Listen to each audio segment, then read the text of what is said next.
और फिर कह रहे हैं दुआ करो सलाहुद्दीन आ जाए, मोहम्मद बिन कासिम आ जाए, पूरी मस्जिद में जाके पूरी कौम गिर जाए। जब तक बेटियों का तकद्दुस और बेटियों का किरदार पाक नहीं होगा उस वक्त तक सलाहुद्दीन किसी माँ की गोद से नहीं आएगा। वो बात मुझे आज तक रुलाती है और याद आया करती है। एक तारीख का बाब ऐसा है कि एक दिन सलाहुद्दीन अय्यूबी ने जब बैतुल मुक़द्दस को फतह किया था और बैतुल मुक़द्दस के दरवाजे पर 70,000 की फौज लेके सलाहुद्दीन अय्यूबी खड़ा था। तब दुश्मनों ने कहा था सलाहुद्दीन क्या करने आए हो? का बैतुल मुक़द्दस लेने आए हो? का कैसे ले लोगे? का हल्के में मत लेना, मैं बगदाद वाले के मदरसे से पढ़ा हुआ हूँ और ये जो 70,000 फौज है ये सारी बगदाद वाले की मानने वाली फौज है। और कहा था याद रखिएगा जो वलियों के मानने वाले होते हैं वो बातिल से कभी घबराया नहीं करते। हाथ हमारा होगा, करम खुदा का होगा। और गवाह है तारीख, उसी फौज के साथ सलाहुद्दीन अय्यूबी ने बैतुल मुक़द्दस फतह किया। और फतह करने के बाद जब आप खड़े थे, सुने मेरे भाई, आज ना जितना बड़ा पैसे वाला है उतना ही बड़ा बेगैरत बनता जा रहा है। फैशन, बेपर्दगी ये हमारी कौम की अमीरी में शामिल हो गई, क्योंकि इससे ज्यादा बदतरीन अमल कोई भी नहीं। मैं आपसे कहना चाहता हूं खुदा रहा, वो सलाहुद्दीन की बात सुने आप। फतह के अंदर गए तो आप बैतुल मुक़द्दस को देख रहे थे, तो जो कुछ कहती आपने पकड़ लिए थे ना दुश्मन, उनमें से एक जो था जो सिपह सालार था, उसने कहा क्या कर रहे हो सलाहुद्दीन? कहने का रब का शुक्र अदा कर रहा हूं मैंने इसे फतह किया है। उसने मालूम क्या कहा था? उसने कहा चलो आज तुमने फतह कर लिया, कल हम फिर छीन लेंगे, फिर क्या होगा? आपने फरमाया कल फिर कोई सलाहुद्दीन अय्यूबी आएगा। मगर उसने जो बात कही थी, उसने कहा था सलाहुद्दीन हम कसम खाते हैं आज के बाद तुम्हारी नस्ल में किसी को सलाहुद्दीन होने नहीं देंगे। हम कसम खाते हैं आज के बाद तुम्हारी कौम में कोई सलाहुद्दीन नहीं आएगा। कहा था कैसे रोकोगे? कहने लगा, उसने कहा था कि सलाहुद्दीन बेटे के लिए माँ का पारसा होना जरूरी है और हम तुम्हारी कौम की बेटियों को इतना बेगैरत बना देंगे कि अब कयामत तक कोई सलाहुद्दीन उनकी गोद से पैदा नहीं होगा। तुम क्या समझते हो ये निकाहों के अंदर, ये आज एंगेजमेंट में पहनाई जाने वाली अंगूठियां, ये तुम्हारी दौलत और शूर की बुनियाद पर है? ये उन्हीं जालिमों की छोड़ी हुई साजिशें हैं। आज जो तेरी मेरी बेटी जाकर के कभी सर्विस के नाम पे, कभी ड्यूटी के नाम पे गैरों के सामने ऑफिस में बैठ रही है, तुम्हें क्या लगता है तुम इसे तरक्की कह सकते हो? ये उन्हीं यहूद और नसारा की छोड़ी हुई स्कीमें हैं।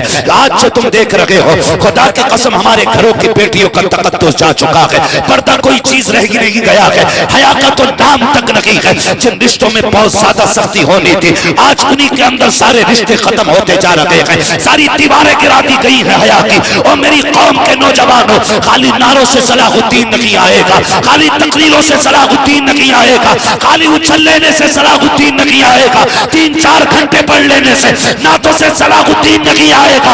अगर आज भी सलाहुद्दीन चाहते हो तो लाओ ऐसी दुल्हन जो कनीज़े फातिमा ज़हरा हो, जो राबिया बसरिया के दल की पहरेदार हो, जो मुस्तफा की शरीयत की और उनके दीन के तहफ्फुज़ की नामूस की पहरेदार हो। ऐसी बेटी लेके आओ, खुदा की कसम आंगन तेरा होगा, आने वाला सलाहुद्दीन आ जाए। नारे तकबीर, नारे रिसालत, नारे रिसालत, मसलके आला हजरत उलमाए अहले सुन्नत जिंदाबाद जिंदाबाद। तवज्जो है सारे लोगों की? तो ये कोशिश करो, आप ये अमल करो, कोशिश करो। मेरे भाई की बेटी जो घर में लेके आ रहे हो वो पारसा होनी चाहिए, वो पर्दे वाली होनी चाहिए, वो बाहया होनी चाहिए। तुम्हें क्या लगता है कि ये जो बगदाद के अंदर जिलान के अंदर अब्दुल कादिर जिलानी आए हैं ये वहां की मिट्टी का कमाल था या वहां की हवा का कमाल था? नहीं, खुदा की कसम बाप इतना नेक था कि दिन भर रोजा रखते थे, रात भर कयाम करते थे, रोजे की हालत में इस्लाम के लिए जिहाद करते थे। आज इस्लाम के लिए अगर अगर आवाज देने की बारी आ जाए, लोग चूहे के बिल में घुस जाते हैं। मौत का इतना डर बैठ गया है, मर गए तो क्या बनेगा, भूल गए हो मौत कोई शय नहीं है, इंसान मरता कभी नहीं है। खुदा की कसम आलम बदले जाते हैं, कभी आलम अरवाह में रखे हैं, फिर आलम शाहिद में आ गए हैं, फिर उसके बाद आलम अब हम यहाँ से बढ़ करके आलम बरज़ख में जाएंगे, आलम क़यामत आएगा, आलम जन्नत आएगा। मरना नहीं है, दौर बदलते रहेंगे, लिबास बदलते रहेंगे। आज दीन के लिए गर्दन कटाने की बारी आए, वो बुज़दिल होते हैं जो पीछे हट जाते हैं, नादान होते हैं। खुदा की कसम ये तो 4 दिन की जिंदगी है, कट ही जाएगी। जिंदगी असल वो है जो खुदा और रसूल के लिए कुर्बान कर दी। सुभान अल्लाह, सुभान अल्लाह, माशाअल्लाह। आज ये कंडीशन है। गौसे पाक के अब्बा को देखो, दिन भर रोजे रखते थे और जंग करते थे। उनका लक़ब ही जंगी दोस्त था। इस्लाम के लिए लड़ते रहना, लड़ते रहना, लड़ते रहना, ये उनका काम। और रात भर फिर क़याम करना, क़याम करना। फिर जब दुल्हन का इंतखाब हुआ, अल्लाह ने इतनी पारसा दुल्हन अता की, इतनी पारसा अता की कि खुदा की कसम लोग कहते हैं कि इसको किसी ने नहीं देखा, उसको किसी ने नहीं, फलां की बेटी को किसी ने नहीं देखा, फलां की बेटी को किसी ने नहीं देखा। गौसे पाक की अम्मी की शान ये है जिन्होंने जिंदगी में किसी गैर महरम को देखा ही नहीं, जिन्होंने खुद नहीं देखा। लोग कहते हैं उसकी आवाज नहीं सुनी है किसी ने आज तक, फलां की बेटी ने आवाज नहीं, फलां की बेटी की आवाज नहीं सुनी है। और गौसे पाक वो हैं जिनकी अम्मी ने कभी जिंदगी में गैर महरम की आवाज तक नहीं सुनी थी। जब ये अज़मतें होती है माँ की, तो फिर बेटा अब्दुल कादिर जिलानी होता है, फिर बेटा अब्दुल कादिर जिलानी होता है। तो आज ना माफ कीजिएगा, पैसे वाले की बेटी है और 1000 दाग दामन में है ना, तो सब ठीक है। और गरीब की बेटी है, ताज्जुद गुजार है, रोजा नमाज की पाबंद है, और उसके बाप के पास देने के लिए 5 लाख कैश नहीं है, तो 1000 ऐब निकाल के रिश्ते ठुकरा दिए जाते, 1000 ऐब निकाल के रिश्ते ठुकरा दिए जाते। ना, बेटियां पर्दे वाली दीनदार तलाश करो। फिर खुदा की कसम नस्लों को पहरे देने की जरूरत नहीं है, वो नस्लें खुद अल्लाह और उसके रसूल के दीन की पहरेदार बन जाए, पहरेदार बन जाए। माफ कीजिए, अब तो आम काम है ना, चुड़ैल और भूत उतार। यार यार कोई ताबीज तुम्हारे पास तो हो गया, खूब तकरीरें कर रहे हो, क्या हुआ ना 3 दौड़े पड़े हैं सुबह शाम बीवी पे। आज जाके देख लो तो भूत कुछ भी नहीं है। मेरे वालिद साहब का बहुत अच्छा तजुर्बा है, और मैं कभी कभी कहता हूँ कि आप क्यों टाल देते हो, कहते हैं यार बात यह है कि 90% से कोई बीमारी नहीं होती, मक्कारी होती है, 10% पे असर होता है। तो कहते हैं बताओ इन्हें काई की दवा नहीं, लूटना हमारा काम नहीं है, तो धोखे दे के फंसा लो, है ना। तो और करना भी नहीं चाहिए, अल्लाह ने क्या कमी रखी है, सब कुछ तो अल्लाह ने झोली में डाल डाल का है, अब क्या कमी रह गई, अल्लाह ने सब कुछ दिया। तो कह रहे बोले इतना % में मक्कारी होती है, तो कुछ ना कुछ तो पता ही चल जाता है। कहते यार क्या बता मैं, अगर इससे कह दी तेरी औरत मक्कारी कर रही है, तो उल्टा कहेगा मौलवी तो कुछ नहीं है। और अगर कह दो इस पे बहुत भूत है, तो फिर अल्लाह को भी मुंह दिखाना है। हम कहते भैया देखो हमारे पास से ले जाओ, हम ये काम करते ही नहीं, ऐसे जान छुड़ा लेते हैं।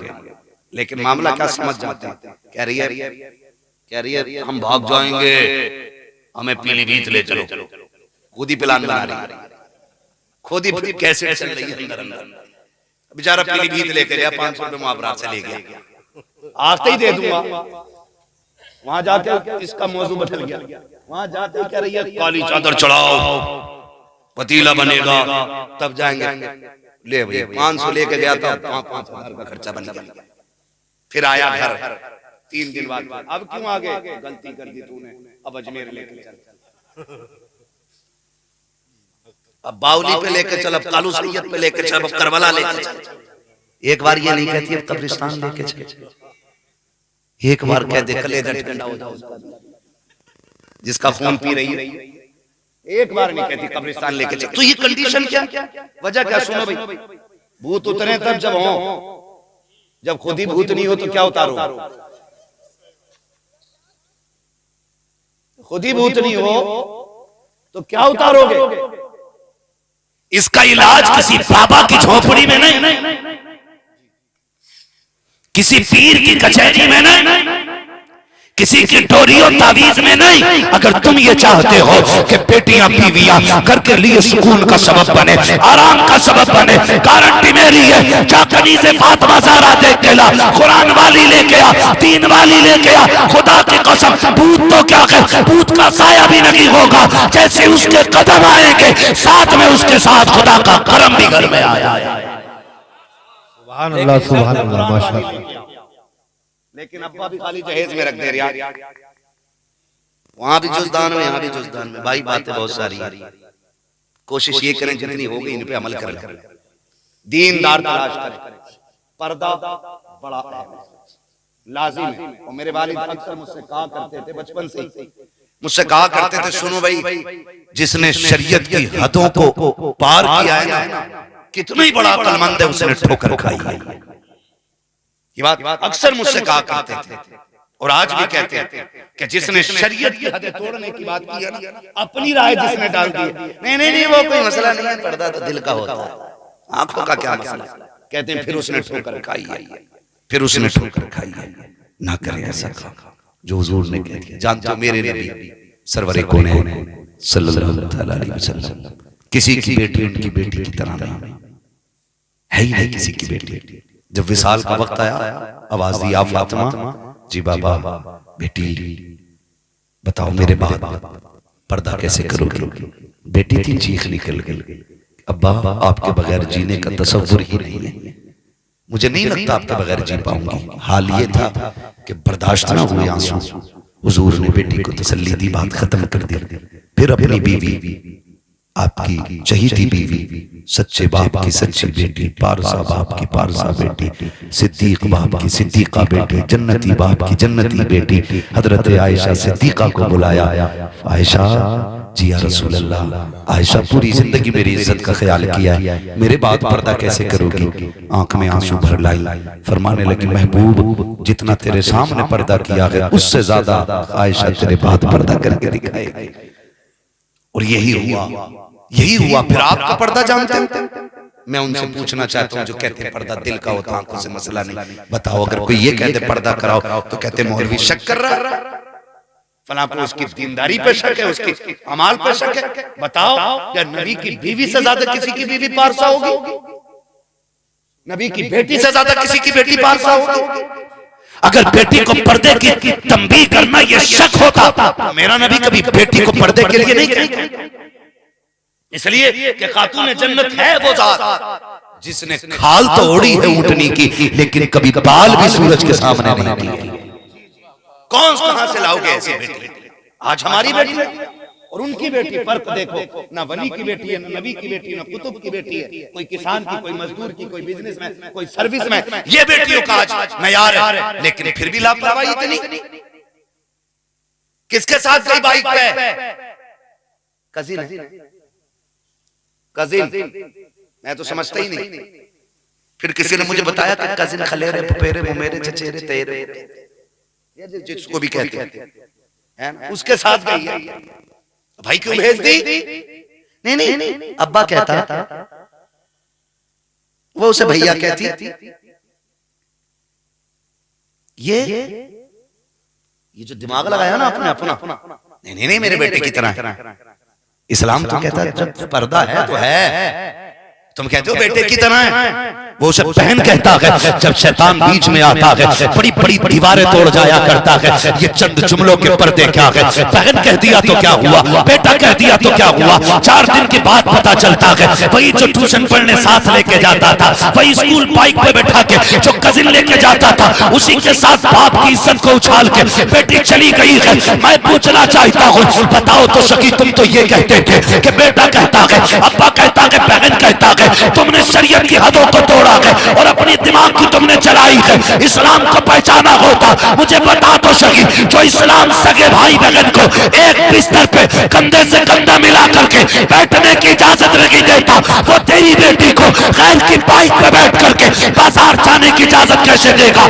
स्कूल जाने की इजाजत कैसे देगा? ट्यूशन की इजाजत कैसे देगा? खुदा की कसम, अगर नस्लें बचाना चाहते हो इस्लाम पे अमल करो, नस्लें भी बच जाएंगी, आखिरत भी हमारी बेहतर होती नजर।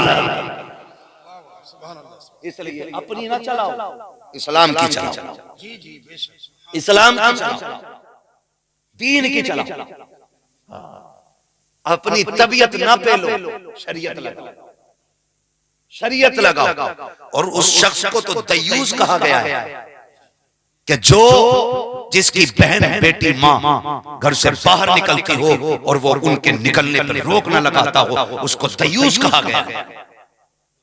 ये कंडीशन है और हम आजाद हैं। माफ कीजिएगा, किसी भी मैरिज हॉल में चले जाओ ना, खुदा की कसम खाना नहीं खाया जाता गैरत के मारे, खाना नहीं खाया जाता। जानवरों की तरह, भेड़ बकरियों की तरह, वहीं पे मर्द है वहीं पे औरतें हैं और जानवरों की तरह खच्चर काट रहे। शर्म नहीं आती है?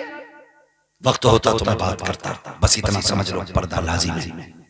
बेटियां भी पर्दे वाली लाओ, दुल्हन भी पर्दे वाली लाओ, ये ख्याल करें। पैसे 4 दिन के मेरे कई मिलने वाले ऐसे जिन्होंने कहा मौलाना हम तो फंस गए जहेज के चक्कर में। दुनिया बीवी के मामले पे बात करती है, अब जहेज किसे दिखाए? मैंने कहा बीवी नेक होनी चाहिए, फिर जहेज चाहे कुछ भी ना हो, जिसे नेक बीवी मिल जाती है उसे कायनात की सारी दौलत मिल जाया करती है, दुनिया की सारी दौलत मिल जाती है। खुदा करे कि ये निकाह इतने आसान हो जाए कि बेटियों की पैदाइश पे किसी को दुख ना हो, हर बंदा मुस्कुराने लग जाए। अल्लाह ने बेटी दी है, मैं बेटी वाला हो गया, मैं बेटी वाला हो गया। खुदा आपसे आखिरी बात कह जाऊं, आपकी वजह से किसी के बाप की आंख में आंसू नहीं आना चाहिए। बस सुन ले जरा, आखिरी बात है। थके तो नहीं अभी आप? जितने थक गए हो उतनी जोर से बोले सुभान अल्लाह। हल्के थके, अब जो नहीं थके जरा वो बोल दें या रसूल अल्लाह। माशाअल्लाह, अभी जाग रहे कुछ लोग। चलो खैर कोई बात नहीं है, यहाँ अगर सो भी जाओगे ना उठाएंगे नहीं हम, हमें पता अगर यहाँ आंख लग जाए तो फिर ख्वाब में हुजूर ही आया करते हैं। मगर जानबूझ के सोने की कोशिश मत करियो भैया, 5 मिनट की और रह गई है, सुन लो, कर लो बात, बर्दाश्त करेंगे इंशाल्लाह। जरा कह दें या रसूल अल्लाह। ये बात मैंने इसलिए छेड़ी है कि मेरे सामने अक्सर नौजवान बैठे और खुदा करे अगर किसी के जरिए किसी गरीब का भला हो गया ना तो उसकी भी आखिरत कामयाब और उसके सदक़े में मेरी भी आखिरत कामयाब हो जाएगी, है ना? गारंटी नहीं है इतनी कब्र पे अज़ानी, और ये भी गारंटी नहीं है कि कब्र पे मिट्टी देने वाले भी मिल जाए, कफन भी मिल जाए। अब हादसे कि कोई मुंह नहीं है, कोई चेहरे नहीं है, अब पता नहीं है कि हमें दरिया मिले कि आग मिले कि मिट्टी मिले, ये कुछ नहीं कहा जा सकता। इसलिए ऐसे इंतजाम कर जाओ तुम जहां भी मरो वहीं हुजूर की ज़ियारत नसीब हो जाए। मिट्टी मिले न मिले, कफन मिले न मिले, कब्र पे अजान हो ना हो, काम ऐसे कर जाओ हुजूर की मुस्कुराहट नसीब हो जाए, हुजूर की मुस्कुराहट नसीब हो जाए। जानते हो पहले लोग ऐसा करते थे कि अपनी कब्रें पहले बना लेते थे और उन कब्रों में कुरान पाक पढ़ा करते थे। एक बहुत बड़े मुहद्दिस गुजरे, उन्होंने अपनी कब्र के अंदर 15 साल तक कुरान पाक पढ़ा था बैठ कर। कितने साल? जोर से 15। और हम भरोसा करते हैं उन चनों पे जिन्हें बिना तलफ्फुज़ के उठल हुए और 420 लोग पढ़ते हैं। गलत नहीं कह रहे हूं, जो जितना बड़ा अनपढ़ इतना ही बड़ा ढेर चनों का है। वो तो शुक्र है कि जितने पढ़ लिए इतने ले जाने ना है, वरना कुछ के तो हिस्से में चने ही ना आते। माफ कीजिएगा, ये हकीकत है, कड़वी सच्चाई है। चने ऐसे बराबर हुआ है और कह रहे आलू कितने पैकेट हो गए? अबे आलू घर जाके हिसाब लगा लिए, वो कब्र में कर बैठे ले रहा है, पढ़ ले कलम। सही कह रहे हो भाई, ये कड़वी सच्चाई है। 22 किलो चने फुर है, अब तो 50 साल लगे हैं, 60 भी पहुंच गए। अगर यही कंडीशन रही तो मरने वालों की जमीनें बिकेंगी और चने खरीदे जाएंगे। ये सोचने वाली बात है। हम सारा भरोसा चनों पे ही करे बैठे कि मार ले कलवा की जितनी जमीन तोल लिया, 5 फुट है ना, 3 बार चने करवा दिया, एक कोना बेच के उसमें गई। याद रखियो, अगर पूरी जिंदगी भी चने हुए ना तो किसी का हक मार के गए, अल्लाह उस वक्त तक जन्नत नहीं देगा जब तक एक पाई का हिसाब ना मिलेगा। ये भी ध्यान रखना है। हुकूकुल इबाद का मसला बड़ा मुश्किल है, बहुत मुश्किल मसला है। हमारे बाप ने आज तक जमीन नहीं नापी, हमारे दादा ने कभी नहीं नापी। और जबकि हमारी दबी रही, हम हमारे दादा कहते थे लल्ला परेशान ना हुई, सब्र करियो, अल्लाह तुम्हें खूब देगा। और यही हुआ। अल्लाह ने इज्जतें भी इतनी दी है कि बेहिसाब है, दौलत भी इतनी दी है कि बेहिसाब है। ये सब रब के करम से होता जब नीयत अच्छी हो। तो मसला क्या कह रहा, नाप ले। ऐसी पंचायतें हैं, आंख मार के कह रहा थोड़ी सी बढ़ा दे उधर, पंच इतना कूटा जाएगा ना, कोई बचाने वाला नहीं। तो खाली चनों पर भरोसा ना करिए, कुछ खुद भी करना है, इंशाअल्लाह करेंगे ना। खुद अपनी कब्र खुद बना के उसमें कुरान पढ़ेंगे। तो अब सुन ले जरा, ये इंशाअल्लाह कह दिया, हालांकि नाजायज नहीं है, लेकिन मैं बात उसकी कर रहा हूँ कि वो मुहद्दिस थे, उन्होंने 15 साल तक अपनी कब्र में खुद कुरान पढ़ा। और हालत ये थी कि रोज एक कुरान अपनी कब्र में मुकम्मल किया करते थे। कितने? एक कुरान रोज अपनी कब्र में पढ़ते थे। और 15 साल तक उन्होंने रोजाना कुरान पढ़ा। जोड़ लेना कितने कुरान हो गए। एक दिन हज़रत अबू बकर सिद्दीक कब्रिस्तान के पास से गुजर के जा, एक बंदा कब्र खोद रहा था, कब्र फरमाने लगे क्या कर रहा है? उसने कहा मैं अपनी कब्र बना रहा हूँ। कहा क्यों? कहा कि मुझे इसकी तैयारी करनी है, मुझे इसमें कुरान पढ़ना है, मुझे इसमें बैठ के तस्बीह पढ़नी है ताकि मेरी कब्र मेरे लिए तैयार हो जाए। आपने फरमाया बस कर यार, तू कब्र को अपने लिए तैयार ना कर, बल्कि खुद को अपने आप को कब्र के लिए तैयार कर, अपने आप को कब्र के लिए तैयार कर। फरमाने लगे जब तू अच्छा होगा तो जहां दफन हो जाएगा वही जगह जन्नत बना दी जाएगी।